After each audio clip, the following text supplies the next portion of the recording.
Hello children, welcome back to another class. So this time we are starting with video classes because we are not able to open school. So let's start the session of grade 7 with a new chapter through this medium of video. So before going through any video, you should be always ready with few things. So in this slide I am giving you some important points to be noted. Just pause the video and go through the points. You should be always ready with your textbook, pen, pencil, rough notebook. You should open your textbook and follow me when I am explaining and underline whenever needed. And you should take a separate classwork and homework notebook for social science. You should sit in a quiet place and relax. You should enjoy the session. You should find out any difficult word, any keyword or any important points and doubts, and you should note down all those things. So let's start for today. The first chapter of the social science book, that is Vijayanagara Empire, and this is the first session for that chapter. So let's start. As it is related to history, so I just want to ask you, don't you find the stories of kings and greatness of kings and kingdoms interesting? So if we like those kings and kingdom stories, would you like to know about such a story which is related to southern India? So if it is yes, follow me. And today we are going to learn a chapter or a story related to one great kingdom of southern India. That kingdom was called as Vijayanagara Empire. So in this chapter we are basically going to learn about the foundation of the Vijayanagara Empire, and again we are going to know about the different dynasties of that particular empire. So here I found two keywords. One is expedition and dynasty. So expedition is like moving forward to conquer new and new places, and to explore new places, and dynasty is the kingdom. And here before my explanation, I want you to be little warmed up. So for that I want you to start by reading your textbook. You have to pause the video for 2 minutes and you have to read the first paragraph, that is the introduction part from your book, that is in page number 1. So where you will mainly find about the starting of this dynasty, how it was started. As after the Delhi Sultanate, many Indian kingdoms came up, like Yadavas, the Hosalas, the Kathakiyas, Pandyas, and all these were defeated by the Delhi Sultanates. And after this, Vijayanagara succeeded in creating a strong political power in the southern India. So after many years of a domination by the Sultanates, Vijayanagara rose in power, and it was one of the most successful empires of that time, Indian Empire. So here in this chapter we are basically going to learn about the dynasties from the Vijayanagara Empire. And let's start. So here this was the introduction. I hope you have read. And let's start with the Vijayanagara Empire. So this empire was mainly founded in 1336 CE. So CE, as I told you in the last class also, in the last year also, that CE means a common era. Common era is used instead of AD. earlier we used to use AD and BC for determining the age or for determining a particular year after the birth of Christ and before the Christ. So now these terms have got changed and we use like CE and BCE. So this Vijayanagar Empire was founded in 1336 BC, CE, and it happened in the bank of the Tungabhadra river. So Tungabhadra river is a very famous river in Karnataka. I hope you all are aware of that river. And it was basically founded by the sons of a king. His name was Sangama. So it was started by Sangama had four sons: Harihara, Bukkaraya, Kampana, and Marappa and Mudappa. So totally he had 5 sons. So all these sons together started the Vijayanagara Empire, and Hampi of Bellary district was the capital of this Vijayanagara Empire, and they used a national emblem that was a boar, a varaha. So in the next page of your book, page number 2, you can see that varaha picture. So it's a boar. And during 1336 to 1646 CE, Vijayanagara Empire was ruled by the 4 dynasties called Sangam dynasty. So as it was started after the name of their father, so they kept the name as Sangam dynasty. Until the year 1646, this Sangam dynasty's name did not change. So many kings got changed, in between different kings came, but the dynasty was the same. So in the Sangam dynasty that was ruled from 1336 to 1485 CE. So at that time, who were the rulers who came and went, or who came and died, and who took over the responsibilities? We have to see that in detail. So the first king was the Harihara. As we got the name Harihara in the last page, so Harihara was the son of the Sangam or Sangama.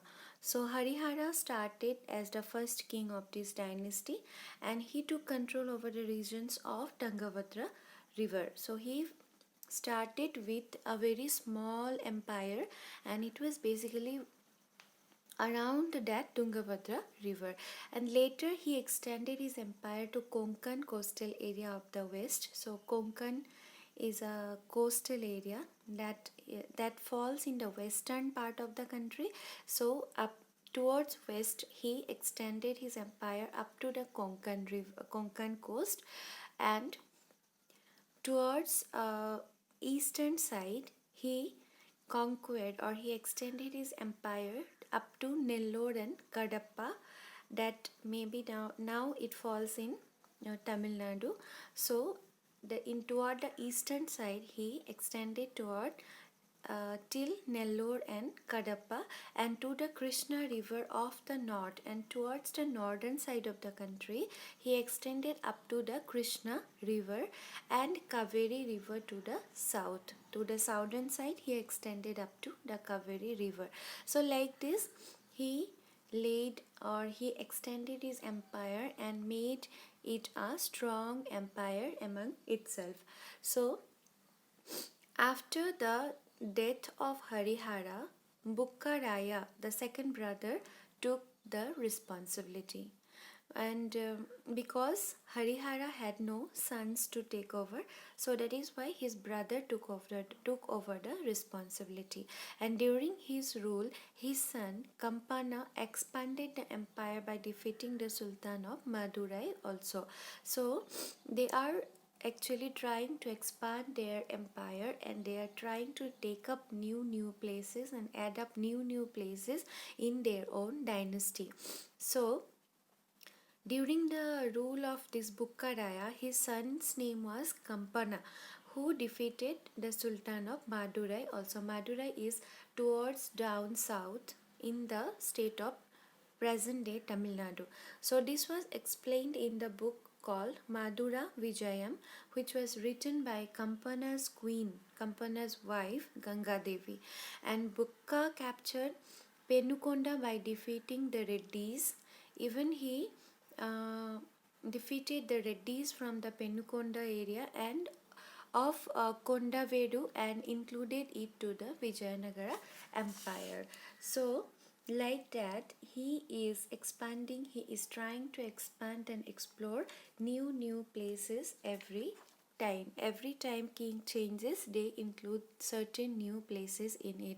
So we can say that it was a flourished empire, because it was their success, their achievement shows in extension of their empire. Then Shravan Velagula inscriptions of 1368 CE explains that he pacified the conflict between Jains and Vaishnavas and maintained religious harmony and equality. So again, this person, this king, that Kampana and Bukkaraya, what they did, they were very good persons. They tried to maintain religious harmony also in their empire. So there is a small incident explained here. That is the some inscriptions you all know, right? Inscriptions means written written document in a hard surface. So some inscriptions were found in Shravan Velagola. So that explains that he or this kingdom, this dynasty or this king tried to maintain a harmonious relationship between the Jains and Vaishnavas, who already had a conflict going on. And after Bukkaraya, Harihara II came, then Bukkaraya II came, then Virapaksha II came, Devaraya I and Veera Vijayaraya ruled the Vijayanagar Empire. So these all kings also came one by one. So after that, another important king we have to read about here. His name was Devaraya II. So he was a famous king of Sangam dynasty, and he in his period was a very important period for this Vijayanagar empire or Vijayanagar dynasty. So because he was a very important king and so many different changes took place within his reign. So what happened that time? Let's have a look. And what happened after he took over the power? He built a new set of army, and which also included the Muslim soldiers who were very skilled in archery and horse taming. So these are the skills basically was there among the Muslim soldiers. So that is how he found to include Muslim soldiers also in his army, so that they can show their skills in warfare. So with the help of this army, he defeated Reddy leaders of Kondaveru region. So this army was very fruitful and very much skilled, and with the help of this army, he defeated so many places.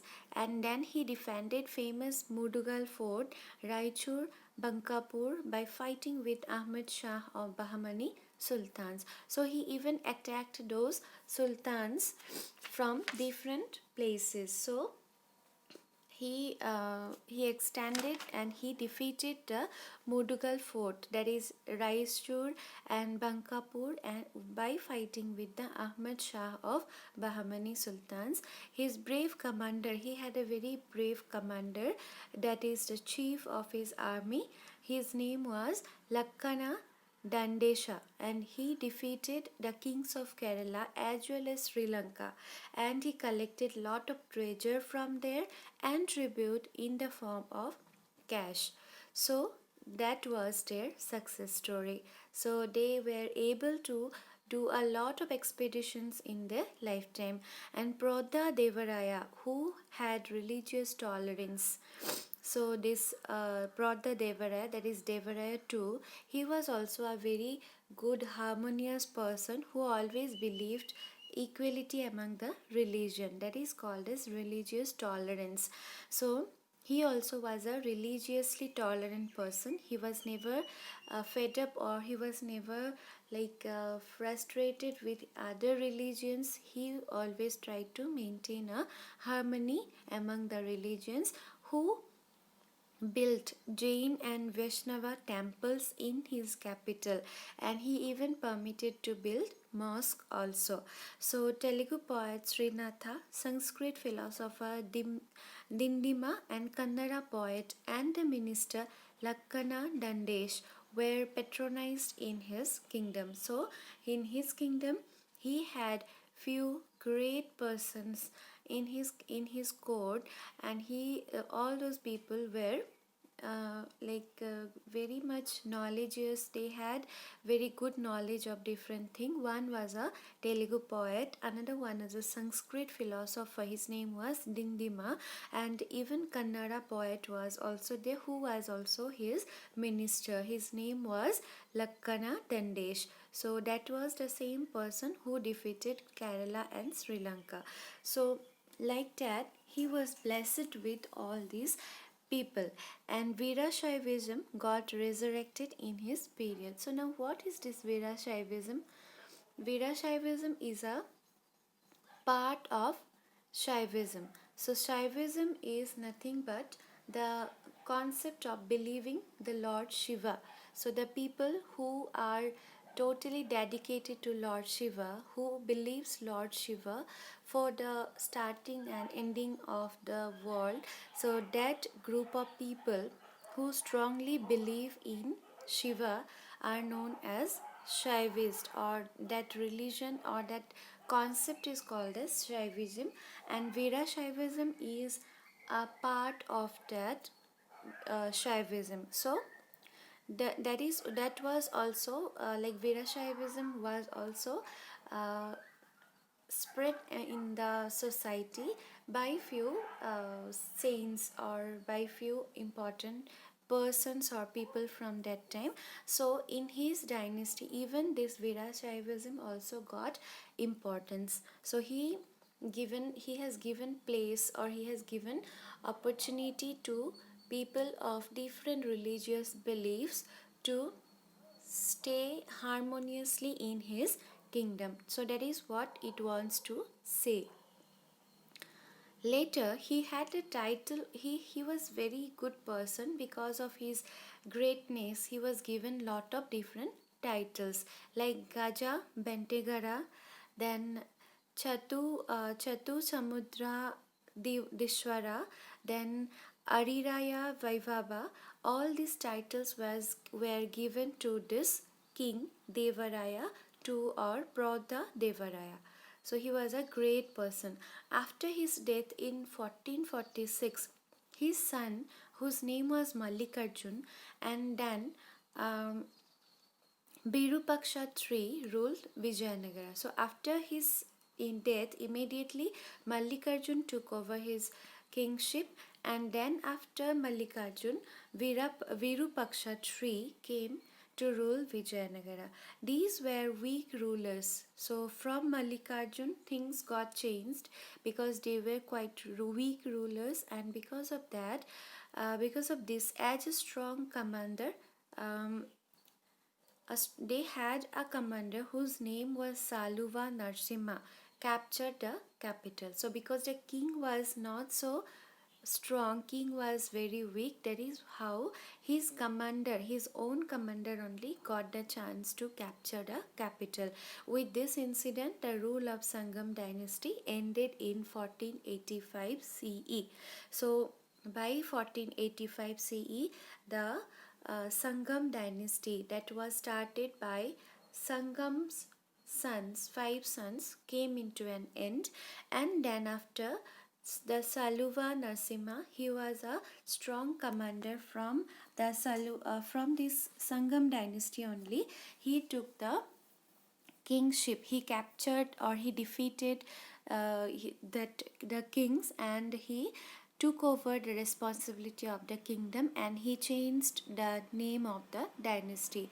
So from now onwards, like from 1485 onwards, the kingdom was known as Saluva dynasty. So after taking over the power in 1485, Saluva Narasimha ruled for 6 years, and it was not much, very less period, and only 6 years he could rule over that place, and he died in 1491. His children were very small, and that is why his kingdom was protected by his commander. His name was Tuluva Narasanayaka. So as Saluva's children were strong, his kingdom was taken care by his commander, and the commander's name was Tuluva. So Tuluva took over the responsibility of looking after the dynasty, and he did it from 1491 when Saluva died up to 1503 CE. So let's see what was there in the Tuluva dynasty. So in 1505 CE, Veera Narasimha, son of Tuluva Narasanayaka, started the rule of Tuluva dynasty. So actually it was captured by his father, but the responsibility was taken by his son Veera Narasimha, and he started to rule in the name of Tuluva dynasty. After his death in 1509, his brother Krishna Devaraya came to power. So in this Tuluva dynasty, as I told you, the Tuluva Narasanayaka, who was a commander of the Saluva dynasty, took the responsibility, but the kingdom was ruled by his son. So he had two sons. First son was Veera Narasimha, and the second one was Krishna Devaraya. So first dynasty was started with Veera Narasimha, who started his kingship. So but Veera Narasimha died in the year 1509. After that, his brother Krishna Devaraya came into power. So Krishna Devaraya was also the son of Tuluva Narasanayaka.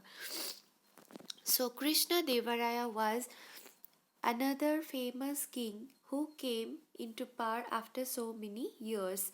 So this is again some changes happening in their kingdom. So Krishna Devaraya was a famous and the greatest king among all other Vijayanagara kings. So whichever king started ruling from starting of the kingdom, Sangama dynasty, from that time till now, the Krishna Devaraya was the greatest and the most famous one. And at the beginning year of his rule, he had to face many problems, many revolts also. So there was a very good review about this Krishna Devaraya by someone whose name was Robert Sewell, who stated that Krishna Devaraya was an uncommonly brave king. He is intelligent soldier and diplomatic expert, and he defeated his enemies and extended his empire in southern India. So he had very good reviews from some different travelers or different foreigners also. So what this person Krishna Devaraya did, let's see. He seized Shivana Samudra fort from Ummatur Shiv, so Ganga Raja, in 1510. So I hope you all have heard about this Shivana Samudra fort. Shivana Samudra is a place in Shamarajanagar district of Karnataka. So there one fort was there under the king of Ganga. So that fort was seized, or that fort was captured by this Krishna Devaraya, and later he won Raichur fort also. He supported Portuguese to capture Goa from Bijapur. So he even helped the Portuguese also to capture Goa from Bijapur. In 1513 CE, he won Udayagiri fort. Again he won another fort. He captured another fort. Then in 1518 CE, he captured Cuttack. That is again a new exploration from their kingdom. That is Cuttack is in Orissa. So he even extended his kingdom up to Orissa. So he captured Cuttack. the capital of Gajapati Prataparudra. So Prataparudra was the king there. He was called as Gajapati. So he was a Kalinga king, and by defeating this Gajapati Prataparudra, this Krishna Devaraya married his daughter Jagamohini also. So he was a great king, right? So later what happened in 1522 CE, he recaptured Raichur. Again he captured Raichur from the king Adil Shah, that is Adil Shah. And at that time Raichur was under this Adil Shah Ismail Adil Khan, and he captured this place from these kings. And later he captured Kalaburgi and Bidar forts also, and that is how they are extending their dynasty, capturing one another place. And he got released, the son of king who was imprisoned by Bahmani prime minister, and restored him to power in Bidar. So he even helped one person, very important person, that he was the son of the king of the son was the son of the king of Bidar, and who was captured by Bahmani kingdom. So he was able to restore him, like he was able to release him from the capture of Bahmani kingdom, and he again restored him to power in Bidar. So for this he got the title, for this he became a great person in the society, and people started like giving him different titles also. He started getting title like Yavana Raja Pratisthapacharya. So Vijayanagar kingdom was expanded in all four directions at the time of his death in 1529 CE. So he was able to expand his kingdom like anything from all four directions, east, west, north and south. So at that time only, when they were in all peak time of extending their empire, he died in the year of 1529. So from 1336 to 1529 we have explored till now. So at that time this king died, and he was one of the greatest king from that kingdom. And one person who was also a foreigner who visited his kingdom said that he gave a very good review, saying that Krishna Devaraya was a very soft person with a strong body in his book. So that is how he was a great king. So this is how we have come across the various dynasties that were prevailing at that time from 1336 up to 1529 we have learned till now. So after that I want you to open page number 5 and just go through this map. So here you can see Vijayanagar. First it was a small, you just see the Vijayanagar ward where it is in the center. So gradually they were trying to capture other places, and up to Madurai on that right side, on the northeastern side, that is Kondapalli, up to that they have captured. Then Raichur, then Ankola, all these places they captured one after another, and they extended the empire up to this map is from the 16th century, that is from 1500 and something. So later for this much is all about today's lesson. So I hope you have understood. It is just a story about their kingdom.